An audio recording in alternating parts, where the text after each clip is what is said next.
വയനാട് ബാണാസുരസാഗർ ഡാമിൽ തൊഴിലാളികൾ അനിശ്ചിതകാല സമരം ആരംഭിച്ചതോടെ ജില്ലയിലെ പ്രധാന വിനോദസഞ്ചാര കേന്ദ്രം നിശ്ചലമായി. പിരിച്ചുവിട്ട ജീവനക്കാരെ തിരിച്ചെടുക്കുക, ശമ്പള പരിഷ്കരണം നടപ്പിലാക്കുക തുടങ്ങിയ ആവശ്യങ്ങൾ ഉന്നയിച്ചാണ് തൊഴിലാളി സമരം.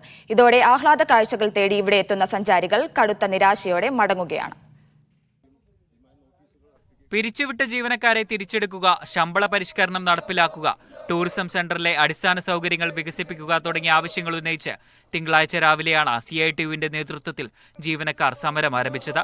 ജില്ലക്കകത്തുനിന്നും പുറത്തുനിന്നും അയൽ സംസ്ഥാനങ്ങളിൽ നിന്നുവരെ ദിവസവും നൂറുകണക്കിന് സഞ്ചാരികൾ എത്തുന്ന കേന്ദ്രം തൊഴിലാളികൾ സമരം ആരംഭിച്ചതോടെ പൂർണ്ണമായും നിശ്ചലമായി.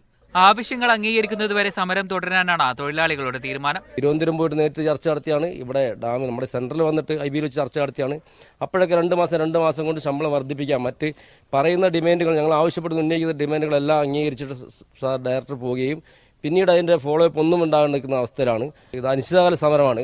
ഞങ്ങളുടെ ആവശ്യങ്ങൾ നേടിയെടുക്കുന്നതുവരെ ഞങ്ങൾ സമരം ചെയ്യും. വിവിധ തസ്തികകളിൽ സ്ഥാനക്കയറ്റം അനുവദിക്കുക, തൊഴിലാളികൾക്ക് ബോണസ്, ഇൻഷുറൻസ് പരിരക്ഷ ഉറപ്പുവരുത്തുക, കമ്പനിവൽക്കരണം നടപ്പാക്കുക തുടങ്ങി 10ഓളം ആവശ്യങ്ങളും തൊഴിലാളികൾ ഉയർത്തുന്നുണ്ട്.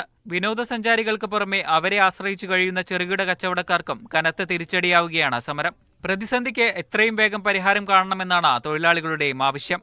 മീഡിയ 1 വയനാട്.